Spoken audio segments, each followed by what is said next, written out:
오늘은 여리고는 무너진다 라고 하는 제목으로 우리 하나님의 말씀을 함께 나누도록 하겠습니다. 구약성서 39권 중에서 가장 중심이 되는 책은 어떤 책일까? 가장 중심이 되는 책은 바로 모세오경입니다. 창세기, 출애굽기, 민수기, 신명기, 레위기, 이 5권의 책, 모세오경, 즉 토라라고 합니다. 이 토라에는 하나님께서 세상을 창조하신 이래서부터 그 죄의 시작, 그리고 구원의 시작과 또 그것을 위한 이스라엘의 형성, 그리고 그 이스라엘에게 주셨던 그 율법에 대해서 기록을 하고 있습니다. 이 모세오경을 알지 못하면 구약 전체를 잘 읽어 나가기가 그렇게 쉽지 않습니다. 왜냐하면 구약의 다른 책들은 사실 이 토라의 내용을 적용하는 것이고 또 이 토라를 해석하는 것이며 또 그 과정에서 일어나는 그러한 일들에 대한 기록이기 때문에 그렇습니다. 이 17권이나 되는 선지서들만 해도 그렇죠. 이 선지자들은 기본적으로 하나님의 율법 교사였기 때문에 이 선지자들이 부딪혔던 현실과 또 그 선지자들이 하나님의 말씀을 대언해서 선포했었던 그 메시지들은 이 율법을 알아야만 하나하나 해석해 나갈 수 있는 것입니다. 광야 생활을 마치고 가나안으로 들어가는 이스라엘, 그 이스라엘 백성의 정체성의 근원은 무엇이었는가? 그것은 바로 그들에게 이 토라, 이 율법이 있었다라고 하는 것이었습니다. 하나님께서 주신 이 율법이 있었기 때문에 이스라엘 백성들은 자신들이 하나님의 백성이다라는 것을 알 수가 있었고 이미 누가 점령해서 살고 있었던 그 가나안 땅에 당당하게 들어갈 수 있었던 것입니다. 그래서 하나님은 이 모세를 통하여 강조했었던 이 율법을 그 다음 지도자, 그 다음 세대의 지도자였던 여호수아 때에도 변함없이 강조하고 계십니다. 우리 다 같이 여호수아 1장 7절에서 8절 함께 읽겠습니다. 시작. 오직 강하고 극히 담대하여 나의 종 모세가 내게 명령한 그 율법을 다 지켜 행하고 우로나 좌로나 치우치지 말라. 그리하면 어디로 가든지 형통하리니 이 율법책을 내 입에서 떠나지 말게 하며 주야로 그것을 묵상하여 그 안에 기록된 대로 다 지켜 행하라. 그리하면 내 길이 평탄하게 될 것이며 내가 형통하리라. 아멘. 율법을 다 지켜서 행하라. 우로나 좌로나 치우치지 말아라. 그리고 이 율법을 내 입에서 떠나지 말게 하고 밤낮으로 묵상하여라. 그렇게 되면 형통하게 될 것이고 평탄한 길이 열리게 될 것이다. 그렇게 이 율법과 동행하라고 그렇게 명령받았던 민족이 바로 이스라엘 민족이었다라고 하는 것입니다. 이 모세를 이은 이 새 지도자 여호수아는 이 모세의 직속 부하였습니다. 오랫동안 모세를 또 돕고 섬기면서 그의 신앙과 삶을 가까이서 지켜보았던 사람이었죠. 여호와는 구원이시다라고 하는 그 여호수아라고 하는 이름의 뜻처럼 그 여호수아는 여호와를 믿는 굳건한 신앙인이었습니다. 그는 출애굽 2년 차 때 가나안 정탐을 갔다 온 정탐꾼 출신이었습니다. 그래서 그때 다른 모든 사람들이 여긴 힘들다. 여긴 우리가 점령하기 힘들다. 이러한 이야기를 하고 있을 때에 갈렙이라고 하는 정탐꾼과 함께 둘만이 그렇지 않다. 우리는 여길 정복할 수 있다. 그렇게 이야기했었던 그런 믿음을 선포했었던 사람이었죠. 이 가나안 점령의 역사는 이 새 지도자 여호수아에 의해서 이루어집니다. 그 기록이 바로 이 여호수아서인 것이죠. 이 율법의 백성들이 하나님의 명령을 따라서 가나안 땅을 하나하나 정복해 나가는 이야기, 그것이 여호수아이죠. 이 모세오경의 마지막 책, 그렇죠? 그것이 신명기입니다. 그 신명기 다음에 이 여호수아가 나오는 것이죠. 이 어떤 뜻일까요? 바로 토라에서 모세 오경에서 선포된 하나님의 언약이 비로소 이 여호수아서에서 본격적으로 이루어지게 된다라고 하는 것입니다. 이만큼 이 여호수아서는 총 24장으로 구성되어 있는데 이 여호수아서는 그만큼 중요한 책이다라고 하는 것입니다. 그래서 어떤 신학자들은 이 모세 오경, 이 토라에다가 이 여호수아서를 합쳐서 육경이다 이렇게 부르기도 하는 것입니다. 오늘 우리가 읽은 본문은 이 여호수아서에서 가장 잘 알려진 그 사건에 관한 이야기입니다. 바로 어떤 사건입니까? 여리고 성이 무너진 사건. 여러분 너무나 잘 알고 있는 그 사건에 대한 말씀이죠. 이제 이스라엘 백성들이 요단강 동편에 도착을 했습니다. 지금은 요르단이라고 하는 나라의 지역이죠. 요단강을 건너기 전에 이 여호수아는 이 여리고로 2명의 정탐꾼을 보냈습니다. 이 가나안 땅에 들어가기 위해서 반드시 이 여리고 성을 지나가야만 했기 때문에 그 여리고 성의 상황을 꼼꼼히 체크하기 위해서 정탐꾼을 보냈던 것이죠. 이 여리고 전투는 가나안 정복에 있어서 가장 중요했던 서전이었다. 그 전쟁을 시작하는 전투였다. 이렇게 말씀을 드릴 수가 있습니다. 앞으로 있게 될 많은 그 정복 전쟁의 향방을 가르고 그리고 그 전쟁을 치를 이스라엘 백성들에게 있어서 기념비가 될 그러한 중요한 전투였다라고 하는 것이죠. 이 전투를 앞두고 이 중요한 전투를 앞두고 하나님께서는 이스라엘에게 2가지 의미 있는 사건을 주십니다.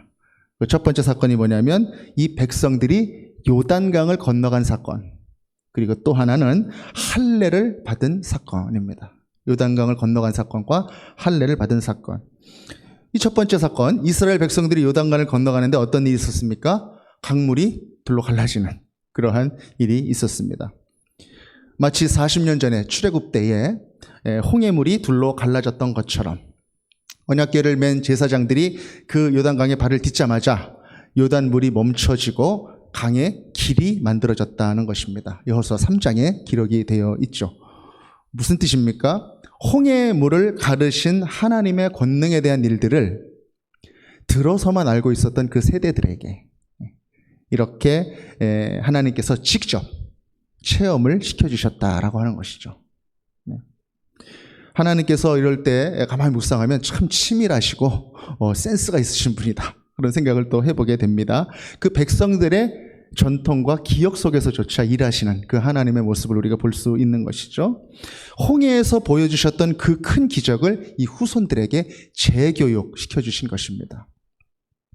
마치 홍해를 지나면서 이스라엘 백성들에게 단체로 세례를 주셨듯이 이렇게 요단강을 지나게 하시면서 다시 한번 세례를 주시면서 새 땅으로 들어가게 하시는 하나님, 그 하나님의 모습을 우리가 볼 수 있는 것이죠. 그리고 그곳에다가 12개의 돌을 세우게 하시고 이 사건을 기념하게 하십니다. 길갈이라고 하는 곳이었는데 우리 이 관련된 말씀을 우리 여호수아 4장 20절에서 24절까지 기록되어 있는데요. 이 말씀을 함께 읽도록 하겠습니다. 시작. 여호수아가 요단에서 가져온 그 12돌을 길갈에 세우고 이스라엘 자손들에게 말하여 이르되 후일에 너희의 자손들이 그들의 아버지에게 묻기를 이 돌들은 무슨 뜻이니까 하거든 너희는 너희의 자손들에게 알게 하여 이르기를 이스라엘이 마른 땅을 밟고 이 요단을 건넜음이라. 너희의 하나님 여호와께서 요단물을 너희 앞에서 마르게 하사 너희를 건너게 하신 것이 너희의 하나님 여호와께서 우리 앞에 홍해를 말리시고 우리를 건너게 하심과 같았나니 이는 땅의 모든 백성에게 여호와의 손이 강하신 것을 알게 하며 너희가 너희의 하나님 여호와를 항상 경외하게 하려 하심이라 하라. 아멘. 하나님께서 목적이 있었다라고 하는 것입니다. 이 일을 주신 목적. 너희 조상들이 그 옛날 홍해를 건너갔었던 그것, 그 너희 조상들에게 함께 했었던 내가 바로 너희들에게 지금 이 요단을 건너가게 하고 또 건너가게 했던 그 일을 길갈에 세운 12개의 돌들로서 기념하게 함으로 말미암아 너희 후손들에게도 이것을 알려주고 싶어 한다라고 하는 것입니다. 그 내용이 무엇입니까? 하나님의 강함을 알고 또 하나님을 경외하게 하려 한다. 그것이 바로 이 사건을 주셨던 하나님의 목적이었습니다. 하나님을 믿는 신앙이 대대로 이어지는 것을 하나님께서 원하셨다라고 하는 것입니다. 두 번째 사건, 요단강을 건넌 이스라엘이 이 길갈에서 또 할례를 받는 사건이 있었습니다. 할례를 받는 사건. 광야 생활 동안 중단됐었던 그 할례를 다시 시작한 것입니다. 왜 할례를 받았을까요? 큰 전쟁을 앞두고 하나님은 이스라엘을 구분하고자 하셨던 것입니다. 구분하고자.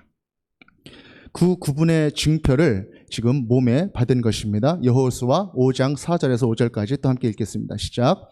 여호수아가 할례를 시행한 까닭은 이것이니 애굽에서 나온 모든 백성 중 남자 곧 모든 군사는 애굽에서 나온 후 광야 길에서 죽었는데 그 나온 백성은 다 할례를 받았으나 다만 애굽에서 나온 후 광야 길에서 난 자는 할례를 받지 못하였음이라. 아멘.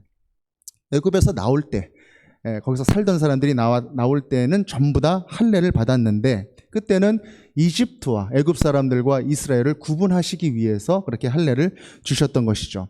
그런데 이제 들어갈 가나안 땅, 그 가나안의 사람들과 이 이스라엘 백성들을 구분하시기 위해서 이 할례를 주셨다라고 하는 것입니다.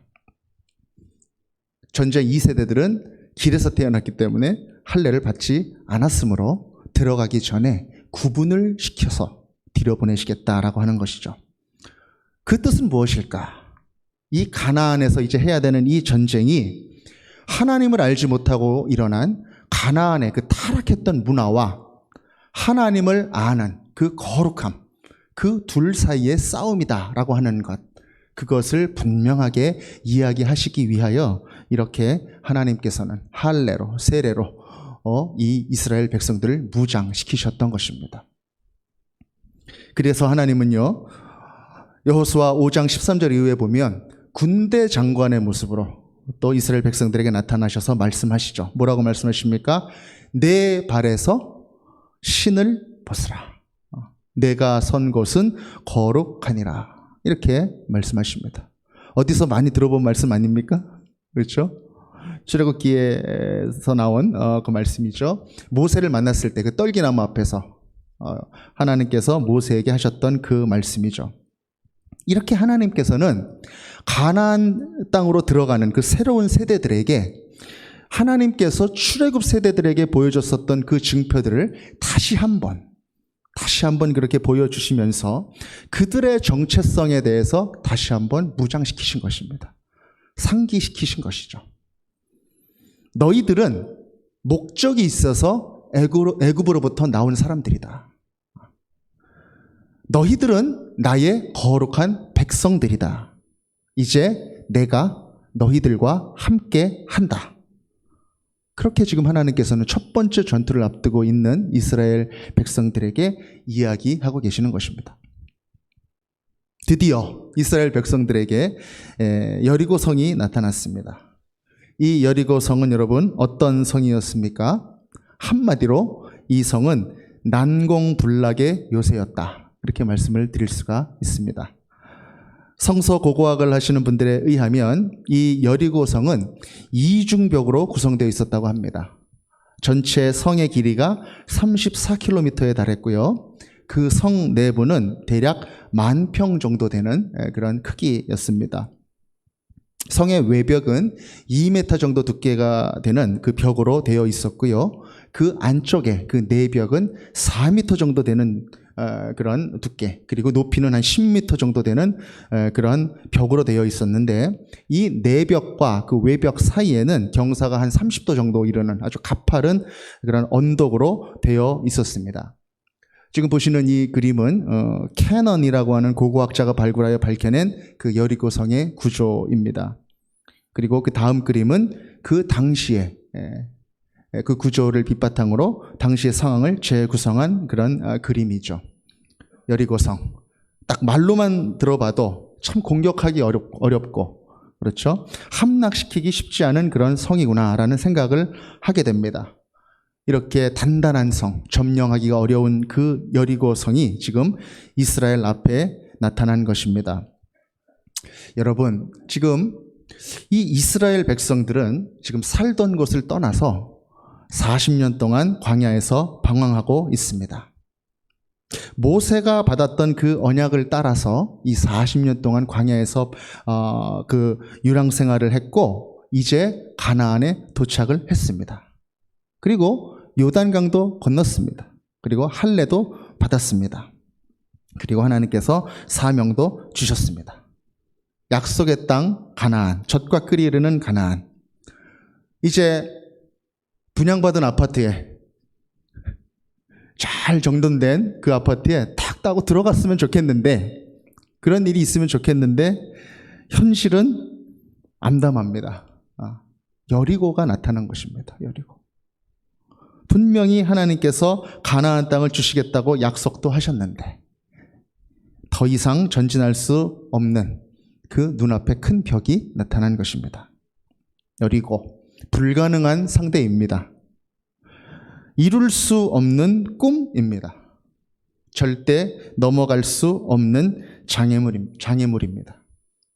만약에 힘겹지만 넘어갈 수 있다, 그 정도의 어려움이라면 이 여리고라고 하는 표현은 맞지 않을 것입니다. 지금 이스라엘의 군사력이나 무기의 수준은 여리고의 선진 기술을 이길 수 있는 수준이 전혀 아닙니다. 성벽은 견고하고 높습니다. 이스라엘 백성들은 퇴로가 없습니다. 떠돌이 백성들입니다. 저들 앞에 서 있는 견고한 여리고의 의미는 무엇인가? 바로 암흑이요, 죽음의 의미인 것입니다. 사랑하는 여러분, 여러분들은 지금까지 인생을 살아오시면서 어떠한 여리고를 만나셨습니까? 내 인생의 여리고. 그리고 지금 어떠한 여리고 앞에 여러분들 있으십니까? 하나님은 분명히 이스라엘에게 언약을 주셨습니다. 가나안 땅은 너희들의 땅이 될 것이다. 그런데 하나님께서 지금 여리고를 주셨다라고 하는 것이죠. 왜 하나님은 여리고를 주셨을까? 여러분, 기억하십시오. 하나님의 언약의 성취는 완제품의 형식으로 주어지지 않는다는 사실입니다. 하나님의 은혜는 완제품이 아니라 마치 조립 부품같이 그렇게 주어진다라고 하는 사실입니다. 여러분, 무슨 뜻입니까? 하나님의 언약의 성취에 이르는 그 과정이 필요하다라고 하는 것입니다. 여러분 아실 겁니다. 전에 남자분들은 더 잘 아실 것 같은데 장난감 로봇 부품들을 조립해 본 경험들이 여러분 있으실 거예요. 그렇죠? 저도 건담 뭐 이런 거 철인 28호 이런 로봇들을 사가지고 조립했었던 그런 기억이 납니다. 이 조립품들에 보면 그 안에 매뉴얼이 들어있습니다. 설명서죠. 설명서. 어떻게 조립하는지 다 들어있죠. 그걸 보고 조립을 시작하면 아무리 조립 그 매뉴얼이 있다고 해도 처음에는 막막하기도 하고 또 헤매기도 하고 또 난관에 부딪히기도 합니다. 그런데 한 가지 분명한 진리가 있습니다. 그것이 무엇이냐면 조립품은 반드시 조립된다는 것입니다. 반드시 조립품은 조립이 된다. 그렇기 때문에 우리는 완성품을 얻기 위해서 참을성 있게 조립해야 되고 또 바르게 조립해야 되고 힘들고 어려운 상황이 있어도 극복하면서 조립해야 되고 그리고 끝까지 조립하는 그러한 수고를 우리는 해야만 하는 것입니다. 하나님의 언약의 성취도 이와 마찬가지입니다. 하나님이 주시는 언약은 이 조립품과 비슷합니다. 우리들로 하여금 하나님의 그 언약을 믿게 하십니다. 그리고 그 언약은 반드시 이루어집니다. 할렐루야. 그러나 하나님께서는 그 언약을 이루는 그 믿음의 대가를 지불하게 하시는 것입니다.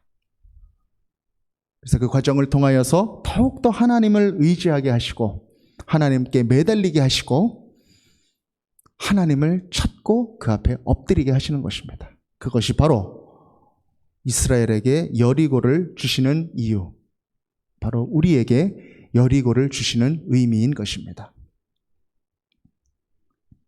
이 여리고 앞에서 하나님께서는 무엇을 요구하시는가? 바로 철저한 순종을 요구하십니다. 철저한 순종. 나의 방법이 아니라 하나님의 방법으로 행하는 것. 그것을 하나님께서는 원하신다라고 하는 것이죠. 여러분, 여호수아는 아주 훌륭한 지도자였고 또 군인이었습니다. 철두철미한 방법을 알고 있었던 사람입니다. 그는 정탐꾼을 보내기도 하고 본인이 또 갔었던 그러한 사람입니다. 그는 군대를 또 조직했었던 그런 사람입니다. 구체적인 인간적인 방법들을 다 알고 있었던 그런 사람입니다. 그런데 오늘 우리가 주목하는 것은 바로 이 여리고성을 함락시키기 위해서 선택했던 방법이 바로 여리고성을 도는 것. 여리고성의 주위를 도는 그 방법을 선택하고 있다라고 하는 것이죠. 우리 여호수아 6장 3절에서 5절 오늘 본문 함께 다시 한번 읽도록 하겠습니다. 시작. 너희 모든 군사는 그 성을 둘러 성 주위를 매일 한 번씩 돌되 엿새 동안을 그리하라. 제사장 7은 7 양각 나팔을 잡고 언약궤 앞에서 나아갈 것이요 7째 날에는 그 성을 7번 돌며 그 제사장들은 나팔을 불 것이며 제사장들이 양각 나팔을 길게 불어 그 나팔 소리가 너희에게 들릴 때에는 백성은 다 큰 소리로 외쳐 부를 것이라. 그리하면 그 성벽이 무너져 내리리니 백성은 각기 앞으로 올라갈지니라 하시매. 아멘. 하나님께서 말씀하십니다. 제사장을 앞세워서 성 주위를 돌아라. 6일 동안 한 바퀴씩. 그리고 7일째 되는 날에는 7바퀴를 돌아라. 그럼 총 몇 바퀴인가요? 13바퀴. 예. 그리고 제사장들의 나팔 소리가 울릴 때 큰 소리로 외쳐라. 이렇게 말씀하십니다. 성을 이렇게 포위하는 것까지는 좀 합리적인 그런 방법인 것 같은데 그냥 그 성을 돌라는 것입니다. 빙빙. 그리고 그 도는 동안에 참 의외의 조건을 하나 또 이야기합니다. 어떻게 하면서 돌라고 합니까? 아무 말도 하지 말고 그냥 돌아라.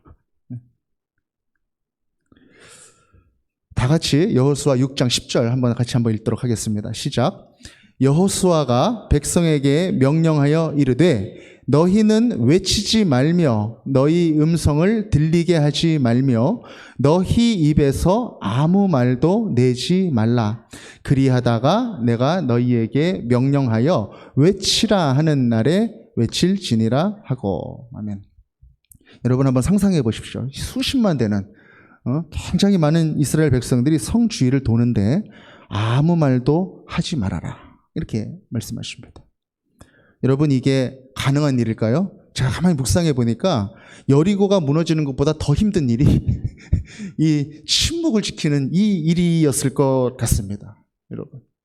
여러분 이 이스라엘 백성들이 어떤 분들이었습니까?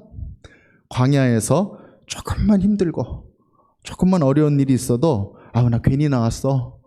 이집트에서 살면은 적어도 이런 어려움은 없는데 그렇게 불평을 기다렸다는 듯이 쏟아냈었던 사람들이 바로 이스라엘 백성들이었습니다. 그런데 하나님은 지금 그 이스라엘에게 침묵을 명하고 계시는 것입니다. 하나님은 지금 이스라엘에게 가나안 전쟁, 그 땅을 점령하는 데 있어서 가장 중요한 방법, 그 철저한 순종을 가르치시고 있다라고 하는 것입니다. 이 침묵을 통해서, 이 침묵을 하는 과정에서 이스라엘은 무엇을 느꼈을까요? 가만히 아무 말 하지 않고 돌면서 여러분, 때로는요, 우리의 삶 속에 우리는 우리가 쏟아내는 말 때문에 우리 스스로 은혜를 걷어차는 경우가 있다라고 하는 것입니다. 에휴, 그게 되겠어? 그게 무너지겠어? 우리 지금 뭐 하고 있는 거야? 퍽도 무너지겠다. 차라리 돌이라도 그 성에다 던져야 되는 게 아니야? 그렇게 이야기를 하는 것이죠. 은혜도 쳐버리고 순종의 자리도 떠나고. 여러분, 이스라엘이 하나님만 바라보는 그 순종의 자리, 그 자리에 나아가는 것을 배우기 위해서 먼저 해야 되는 것은 바로 침묵이었습니다. 침묵. 그들은 자신의 생각과 자신의 입이 이끄는 그러한 불신의 불길을 먼저 잠잠하게 했어야 했다라고 하는 것입니다. 시편 46편 10절 중반절의 말씀처럼 너희는 가만히 있어 내가 하나님 됨을 알지어다. 뭘 하려고 그러지 말고 가만히 있어서 침묵하면서 하나님께서 하나님이 되신다는 것을, 이 모든 일들을 행하신다는 것을 배우고 느끼라라고 하는 것입니다. 때로는 우리 기도의 자리에서도 우리는 침묵하면서 기도해야 합니다. 그래서 기도의 방법 중에 전에도 한번 말씀드렸는데 침묵 기도가 있는 것입니다. 우리의 요구를 쏟아놓는 기도, 절박하게 하나님을 막 붙잡고 하는 기도 해야죠.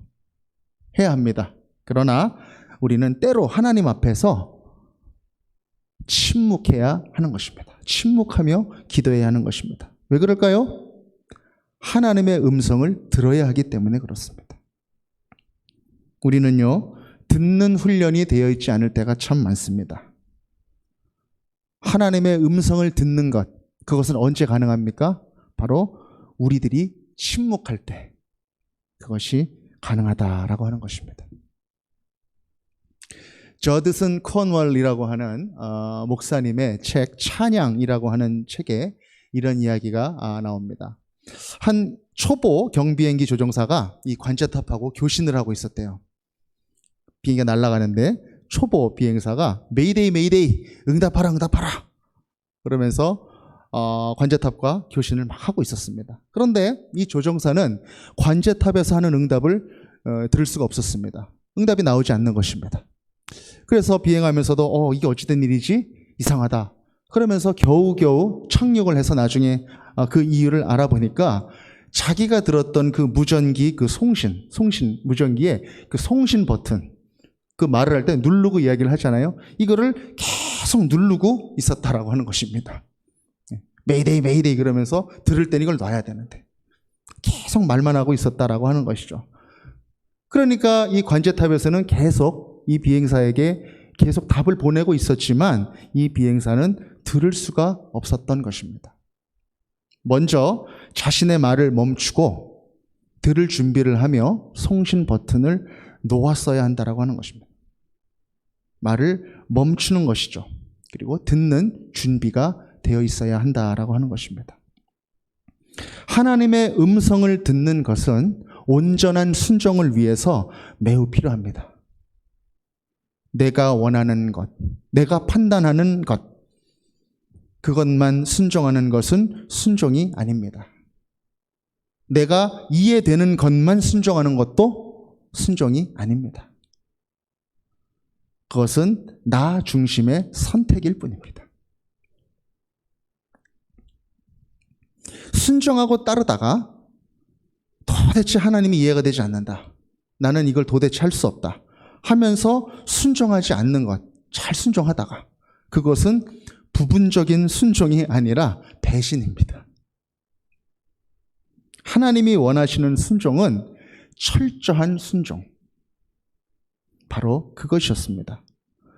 여리고 앞에서, 아니 가나안이라고 하는 여리고 너머의 그 약속의 땅 앞에서 하나님께서 지금 이스라엘 백성들에게 요청하고 있는 것은 바로 하나님께 순종하는 그러한 영적인 태도였다라고 하는 것입니다. 우리가 하나님의 뜻에 순종하지 못하는 이유는 무엇인가? 그것은 우리에게 당면한 그 문제 앞에서 하나님을 바라보지 못하고 그 문제를 집중적으로 우리의 시야와 우리의 노력을 들여서 그 문제를 집중적으로 바라보기 때문에 그런 것입니다. 이 일은 도저히 안 될 것 같습니다. 이 방법으로는 안 될 것 같습니다. 어떻게 하지? 걱정으로 들어가면서 결국은 불순종의 자리로 가게 되는 것입니다. 이스라엘 백성들이 이 여호수아의 말을 들었을 때, 그 주변을 돌아라, 그 말을 들었을 때 그들에게 이 순종한다라고 하는 것은 쉬운 것이었을까? 한번 생각을 해봅니다. 혹시 이 어처구니 없는 방법으로 저 의리의리한 여리고성이 과연 무너질까? 그렇게 생각하지는 않았을까? 그 옛날 정탐꾼, 10명의 정탐꾼처럼 비관적인 생각을 했었다면 그들은 순종할 수 없었을 것입니다. 그러나 이스라엘 백성들은 지금 하나님의 명령 앞에 철저하게 순종하고 있는 것이죠. 여리고를 맞닥뜨렸지만 여리고에 집중한 게 아니라 하나님께 집중했던 것입니다. 사랑하는 여러분, 우리 앞에 참 많은 문제들이 있습니다. 이뤄야 할 일들도 있고 넘어야 할 장벽들도 있고, 그때 우리가 그 일들을 만났을 때 우리가 처하고 있는 그 문제를 계속 집중하면서 참 어렵구나, 힘들구나, 그 문제를 바라보면서 집중하면서 묵상하면서 나아가는 것이 아니라 바로 하나님께 그 초점을 돌려서 그 시야를 맞추어야 한다라고 하는 것입니다. 하나님을 바라볼 때에 우리가 당면하고 있는 그 문제는 작아집니다. 그런데 우리가 문제를 집중해서 바라볼 때 그 문제는 점점 커집니다. 그리고 우리는 하나님을 제한하게 되는 것입니다. 여러분 생각해 보십시오. 우리 하나님은요, 하나님 스스로 전혀 한계가 없으신 그런 하나님이십니다. 우리 하나님은 완전하신 하나님이시다라고 하는 것입니다. 완전하시고 전능하신 하나님, 불가능이 없으신 분.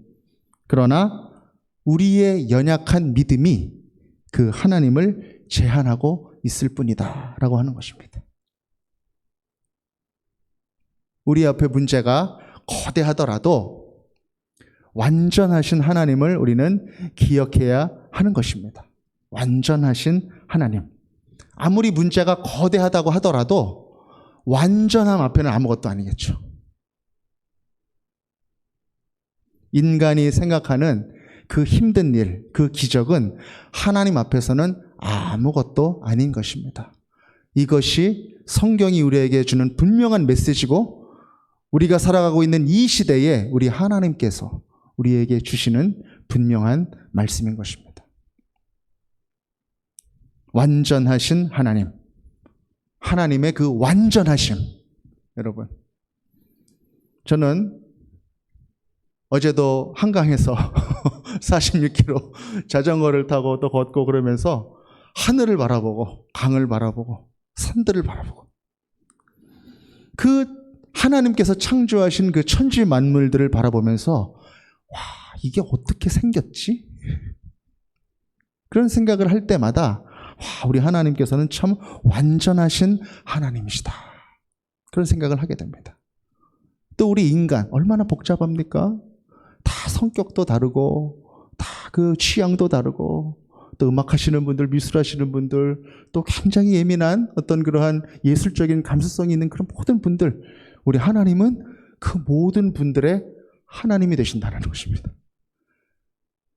완전하지 않고 이것이 가능하겠습니까?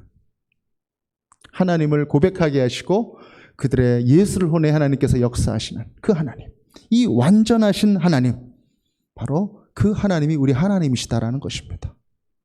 전능하신 하나님, 전지하신 하나님, 영원하신 하나님, 불변하시는 하나님, 그 완전하시는 그 하나님이 바로 우리 하나님이시다라고 하는 것입니다. 우리 찬양의 제목처럼 완전하신 나의 주, 완전하신 나의 주, 의의 길로 날 인도하소서. 완전하신 하나님, 그 완전하신 그 하나님이 바로 우리 하나님이시다라고 하는 것입니다. 여러분, 그 하나님께 초점을 맞추십시오. 그리고 어떻게 해야 할지 답이 안 나오는 것 같은데 인생의 여리고 앞에서 거기로부터 눈을 돌려서 하나님을 바라보십시오. 하나님의 생각은 내 생각보다 크시고 하나님의 계획은 내 계획보다 크고 높으시다라고 하는 것입니다. 지금의 이 고난과 어려움조차도 하나님께서는 선용하실 것이고 과정으로 삼으실 것이고 하나님께서 마침내 언약하신 그곳에 도다르게 하는 그런 길로 삼아주실 것이다 라고 하는 것입니다. 사랑하는 여러분, 우리가 이 여리고 사건을 깊이 묵상하면서 또 배워야 하는 것은 무엇인가? 우리 앞에 다가오는 이 파도와 같은 문제들, 그 고난의 크기가 집참 안에서 다 빠져 죽을 것 같은 그러한 상황에 있더라도 우리는 완전하신 하나님께서 그 모든 것을 다스리고 계시다라는 것을 믿으며 그 파도 너머에 있는 그 가나안 땅을 바라볼 수 있어야 한다라고 하는 것입니다. 그 파도만 바라보면 우리가 도착해야 되는 그 섬, 그 땅을 우리는 볼 수 없는 것입니다. 우리가 약속의 땅을 우리에게 주신 하나님의 마음을 생각하면서 믿음의 눈을 떠서 그 땅을 바라볼 때 우리 앞에 있는 이 여리고는 반드시 무너지게 된다라고 하는 것입니다. 이것이 우리의 믿음이고 우리의 고백이어야 한다라고 하는 것입니다. 사랑하는 형제 자매 여러분, 끊임없이 우리 하나님을 신뢰하고 높이시기 바랍니다. 기도할 때 의심이 찾아올 때가 있죠. 힘들고 어려울 때가 있습니다. 기도문 하나도 나오지 않는 그런 때가 있습니다. 그럴 때 하나님을 부르십시오. 전능하신 하나님, 전지하신 하나님, 완전하신 하나님, 그 하나님의 이름을 부르면서 하나님을 예배하며 나아가는 것입니다. 그때 하나님께서 높임을 받으실 때에 우리 안에 걱정과 두려움은 사라지고 나를 지배했던, 나도 모르게 내가 끌려가고 있었던 그러한 부정적인 생각들이 거치게 될 것입니다. 걱정과 두려움은 우리 하나님이 원하시는 것이 아닙니다. 믿음의 눈을 뜨고 하나님께서 주신 언약을 붙들고 전진하는 것입니다. 그리고 그 여리고 성벽 앞에서 우리는 소리치는 것입니다. 어떻게요? 하나님은 위대하시다. 하나님은 전능하시다. 여리고 성아 무너져라. 약속의 가나안 땅은 우리들의 것이다. 이렇게 외쳤던 그 이스라엘의 그 외침소리가 여러분 어땠을까요? 정말 우렁차게 그 외침이, 그 함성이 어땠을까? 여러분 한번 생각해 보십시오. 그 함성을 오늘 우리의 입을 벌려서 같이 한번 불러보시겠습니까? 우리 다 같이 한번 외쳐보시겠습니다. 하나님은 위대하시다. 하나님은 전능하시다. 여리고 성아 무너져라. 약속의 땅은 우리들의 것이다. 아멘. 할렐루야. 사랑하는 제기동 서울중앙교회 모든 성도님들, 이 믿음으로 나아가는, 이 믿음으로 담대한 발걸음으로 나아가는 모든 믿음의 형제 자매님들이 되시기를 간절히 바라는 것입니다. 오늘 우리 예배 시작하기 전에 했었던 그 찬양, 세상의 유혹 시험이 내게 몰려올 때 우리 찬양하면서 우리 하나님의 위대하심을, 전능하심을 바라보며 전심으로 하나님을 찬양하며 나아가도록 하겠습니다. 함께 찬양하겠습니다.